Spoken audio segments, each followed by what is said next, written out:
All right, guys, so tonight we're going to be preaching out of Second Corinthians 11. 2 Corinthians 11 is a beautiful passage out of, letters that Paul sent, essentially depicting the abominations that were happening within the churches that he had witnessed and, also, ministered to within his lifespan. He's also talking about false apostles.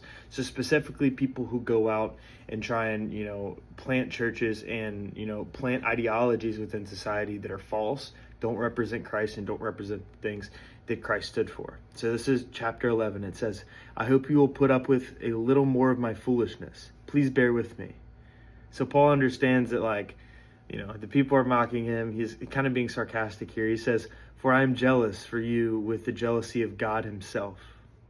So he's saying that he's anointed by the Holy Spirit, so his jealousy comes from the Lord. And he says, "I promised you as a pure bride to one husband, Christ.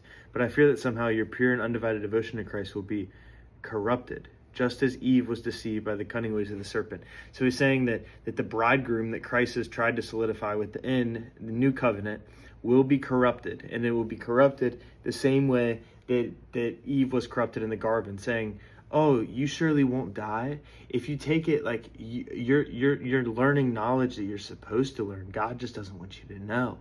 These are the things that are happening in the modern day church, where instead of actually going out and trying to go after the lost flock and to accomplish the goal of saving people, the marginalized, the same people Jesus went after when he went and recruited construction workers that couldn't pay their bills, tax collectors, drunks, women that were considered immoral. Like, this is who the Lord went after.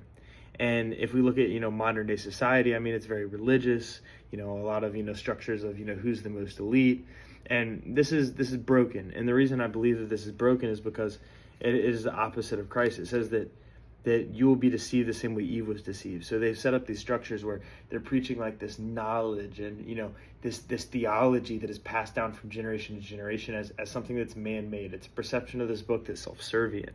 It serves man. It does not serve the truth of Jesus Christ.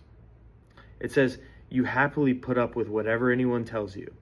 So you happily put up with whatever anyone tells you because you're not willing to be an enemy of the world to be a servant of Christ. You would rather have a comfortable Christianity that you sacrifice nothing for and be friends with everyone in the world. And this is the problem that I feel like modern day society is up against. I mean, you can't be 1 foot in, 1 foot out. Then people see you as a hypocrite. You're a beacon of hypocrisy and no one respects the faith. And this is like a huge issue. It's a huge issue.